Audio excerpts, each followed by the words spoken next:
Yo, we finally got a ban list.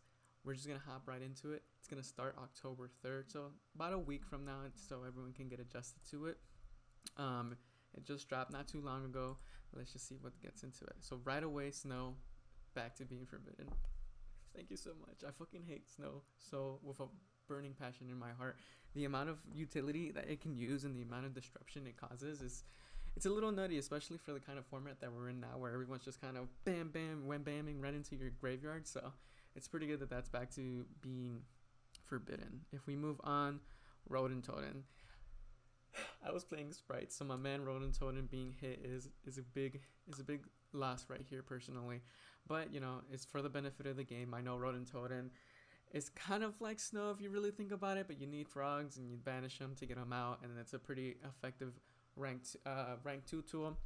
With that being said, it's going to be interesting how the sprite engine is going to adjust to this, because their big part was to bring out Toad, which kind of sucks, because if we really because even like rogue Toad decks, like they were at least usable because you can bring out totally awesome. This yeah, I don't know, we'll see.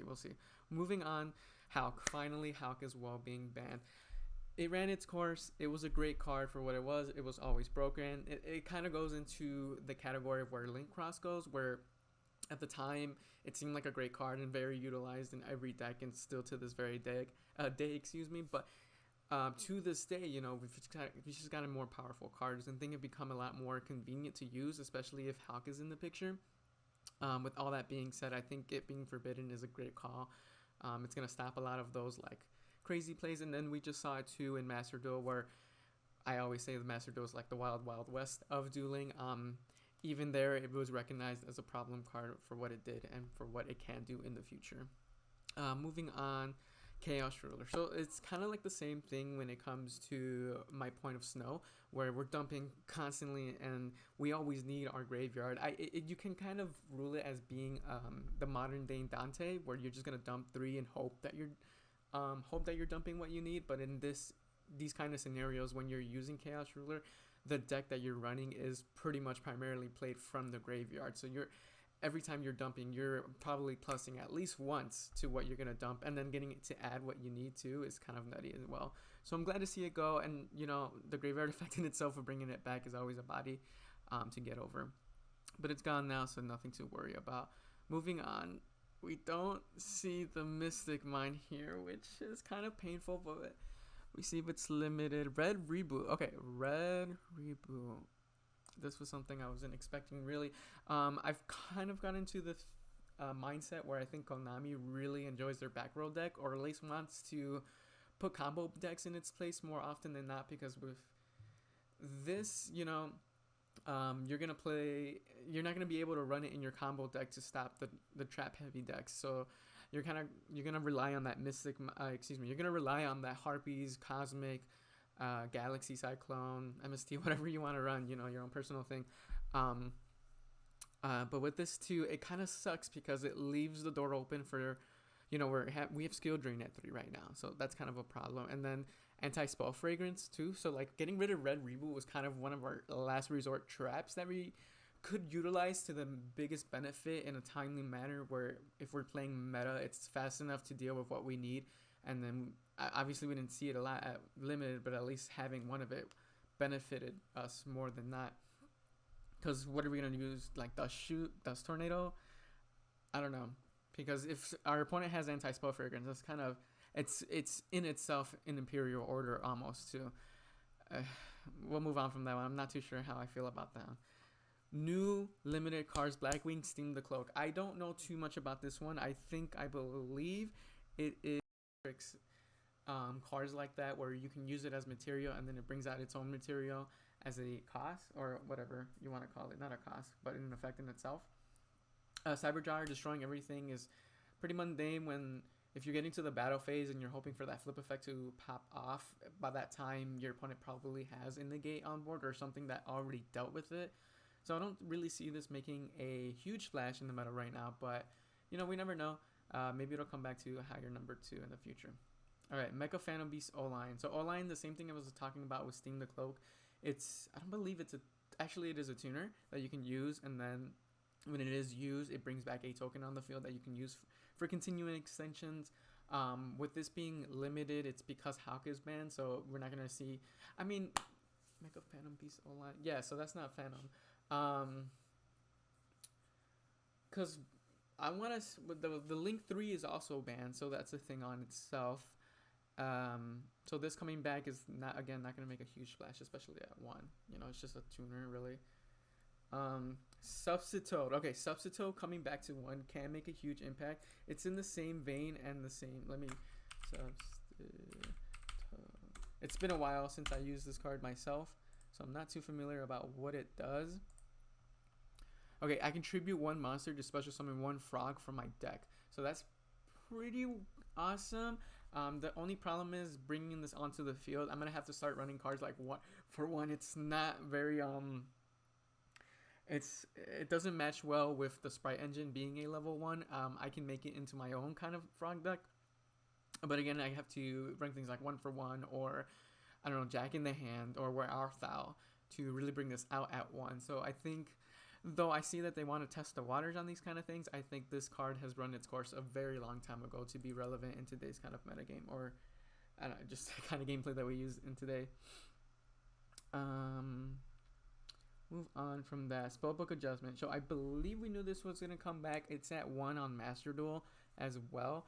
Basically, it lets you add as many spell cards from the spell cards that you use that turn if you use that one first.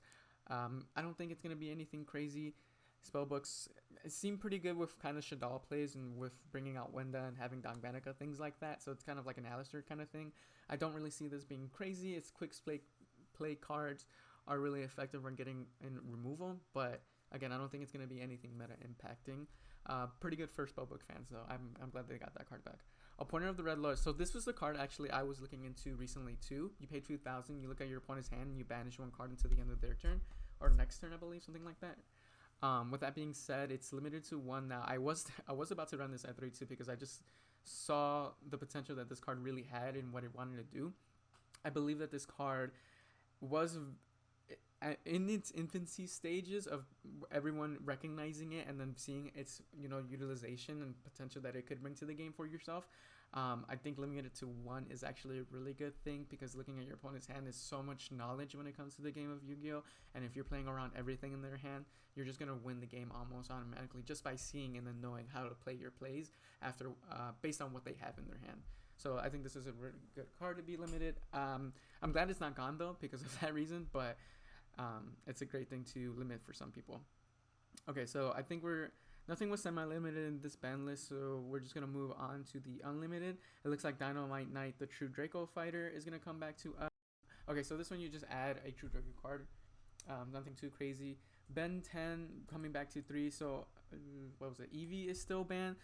This coming back to 3 is pretty good for Drytrons, bringing up the consistency and then adding cards as much as you can. I still think it's going to be... I don't know what the fuck happened to Drytron. Can someone explain to me what happened to Drytron? At first, when that card... when that archetype was coming out, I picked it up immediately because I saw the potential of it. But I couldn't afford like the Diviner or anything like that, so I kind of got rid of it. Or the Nova. So I'm like, I'm not going to be able to utilize this to the best of its potential, so I'm just going to move on. But... it seemed like everyone moved on at that point too. I just couldn't afford it, and I feel like it had a lot of potential for what it was, and it was meta impacting. I guess it just kind of fell off because of the new archetypes that came out, just kind of do things better and faster. With that being said, Bet 10 at 3 is probably going to be a plus for it. Brings up the consistency, and hopefully we can see it back in the meta play. I'll be excited for that. I kind of, with Diviner coming back in a lower cost, might be something I'm interested in. Shooting Razor Dragon. Hulk is gone, so it's not going to be very relevant anymore. Dumping something is always going to be strong, but other than that, I don't see what it can dump other than what it's already comboing into, which is probably a very convoluted combo deck that is probably not going to win anyways. Fusion Destiny back to 3 is good because, again, no more Hulk and then no more Verte, so hero players are going to be the ones that are usually going to be utilizing this to the full potential, and I'm glad for that because I have a hero deck. So I can run that at 3 along with my 3 hero lives. It's going to be pretty done. Nadir Servant, I like this at 3. Dogmaticas you don't really see do much these days, even though they're kind of full power at the moment with this coming back to 3. I I've always liked that engine. It's pretty powerful. You know, you usually get like one negate, one pop on the field with whatever you have in your hand. It is a little bricky running one Maximus and then Fleur de Lis because they're not really eluded. Maximus you can make the argument for, but Fleur de Lis is pretty dead in your hand if you don't have any other Dogmatica cards to go off of. So we'll see how that goes. It'll probably still make a splash in that Alistair engine kind of deck, but other than that, nothing meta contending. Unless it comes back with the spell books. But we'll see. Trickstar's. So Trickstar's a lightsaber. I don't know again too much about this, but I have faced this a couple times because someone in my locals uses this deck.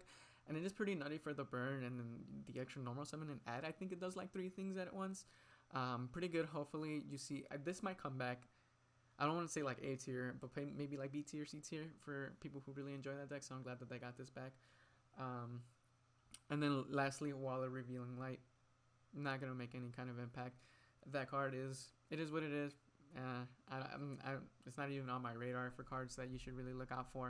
I'm glad it's back for maybe some other formats or other things that people want to use it for, but nothing too crazy in our meta game today.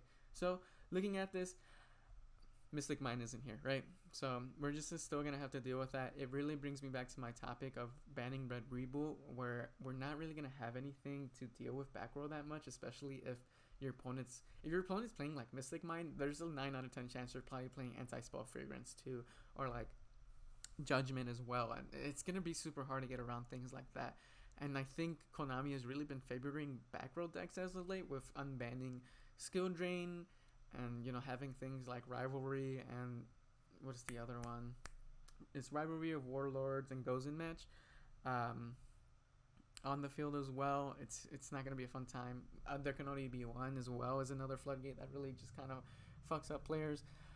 With all that being said, let me know what you guys think. It's an interesting ban list. I think it does what we were really kind of hoping for it to do. I'm gonna see what this Blackwing Steam Cloak can really bring to the table outside of its own archetype. But other than that, let me know what you think. I'm really interested to see if you thought that this was a good one or a bad one, what we probably should have looked for more. Oh, I almost forgot, Scythe is still here, so think about that too when you're leaving something.